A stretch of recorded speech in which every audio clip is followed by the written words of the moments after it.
older I get, the more worried I get about something in my life, and I tend to pay more attention to it the older I get, and that is Huntington's disease. My grandfather had it, and my mum is showing signs of it. For anyone that doesn't know what Huntington's disease is, it's basically a disease that tends to appear midlife, like 40, maybe a little bit earlier, depending if you're lucky or unlucky, but around 40 you start to have signs of it. And basically what it is like dementia, so like memory loss, forgetfulness, stuff like that. It's also can be a physical thing where your hand twitches, your eye twitches, and you don't have any control over it, so a bit like Parkinson's. And then also it's emotions. They get really depressive, sometimes a bit angry. It's a lot of things in one, and it's fairly rare. From what I understand, is it affects probably about 7,000 people in the UK, which is tiny. I thought it was a lot. I thought a lot more people were affected, but luckily it's only 7,000. So that's really good, at least. The chances of you having Huntington's, if your parent has it, is 100%. But whether you develop symptoms or not, I think is about 50-50. I am not a specialist. I don't have a lot of clue about it, but it does scare me. It's something that I've kind of ignored for a lot of my life, and I'm 24 now. So if I was to develop things, it would be I got a little bit of time, right? But that's just a ballpark. That doesn't mean that I can't start developing things in my 30s, and that kind of scares me even more. It's like, wow, like in my head it's like I've got 6 years, but obviously that's not the case. They say a lot of people who suffer with Huntington's disease, a good majority commit suicide, which I think scares me the absolute most, because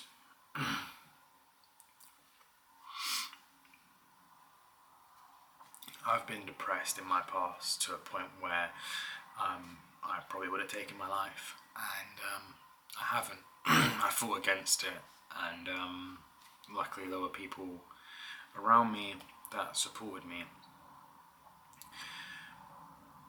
My life has sucked for a lot of it, and I'm trying to improve my life and be better, and just surround myself with more positive outlooks on life.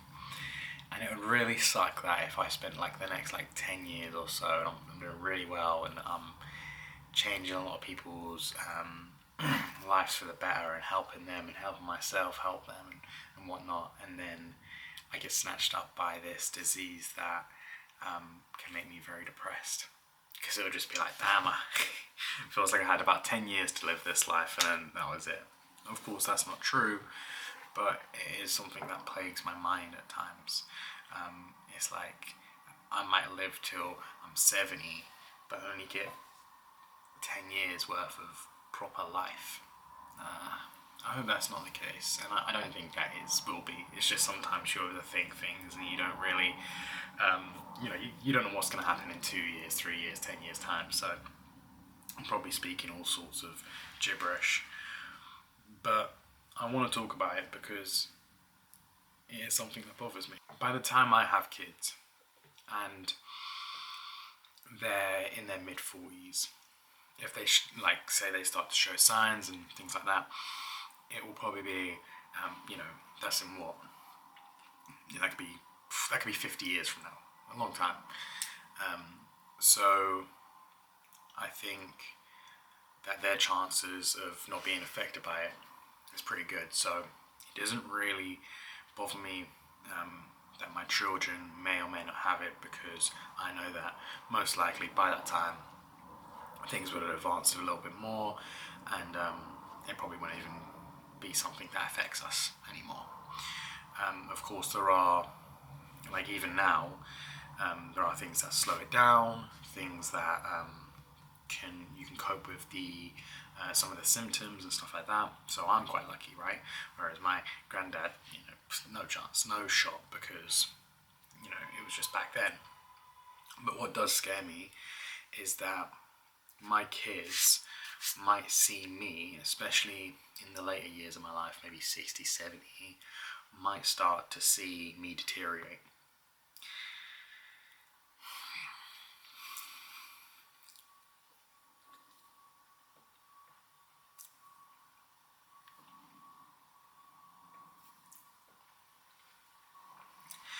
And that is that's something that plagues my mind more than anything. Not what I'm going to go through, but what they're going to go through. I've seen my dad deteriorate physically, not mentally, but physically, and it sucks. It sucks a lot, and I can only imagine how bad to watch someone that you love mentally deteriorate as well as physically. In school, I had a teacher, and he would tell me about his grandmother that had dementia, and I was always a kid that trying to make sure everyone was okay, and I could see that he was sad this one day, and I'd ask him, and he openly told me. I was probably like 7 maybe, and he told me, my nan has dementia, and he was telling me the hardships and the upset, and I sat there and I listened, and that's when I learned about dementia, but also how sad it must be, because it's like you're losing them, and then when they pass, it's like you're losing them again. I think I've never had to. Luckily, I've never watched someone that I love deteriorate from dementia or anything of a sort. But I can only imagine how hard it would be. Luckily, with my dad and my nan just sort of died from old age. It was all shutting down at once. But I got to see her right the way through till she was 94. She lived a good life, and I never got to see her go. It was just it was instant, it was gone. And I knew that she was ready, and it was okay with me because she was ready, and she would tell me from young, she's ready to go. She's lived her life, and she lived a very good life, and I'm just happy for that.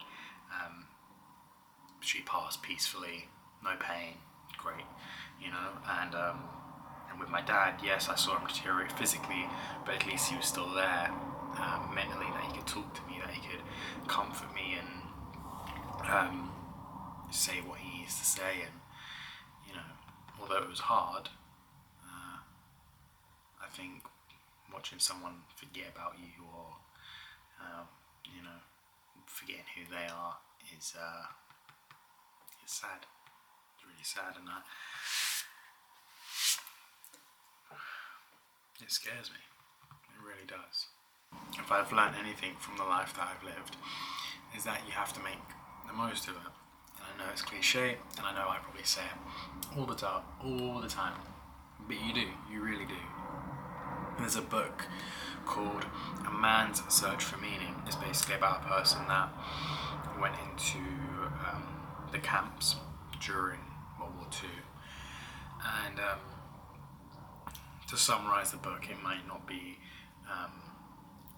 this might not be an accurate depiction, but basically what he was saying is, he's basically saying that it wasn't so bad, basically, and we got on. It was okay, basically, what he was saying. Obviously, there's a lot more to it than just that. That's very summarising it, but he just said, it wasn't so bad. And that's coming from one of the worst parts of history, that we know of, that is close to us, is close enough for us to, have people that still lived through those times and understood the pain and violence that went on. And yeah, he just says, well, it wasn't so bad. Which is crazy now, because you think of lives that we live, a lot of people, are crumbling, even though, they've got everything, even though it kind of doesn't feel like that. When we go to a funeral, or we experience near-death experiences, you appreciate life on a different scale. And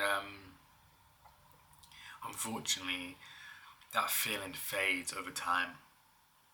When my dad passed, I was so motivated, so driven to make him proud, and I did amazing for 3-4 years, and it slowly fades away, that feeling.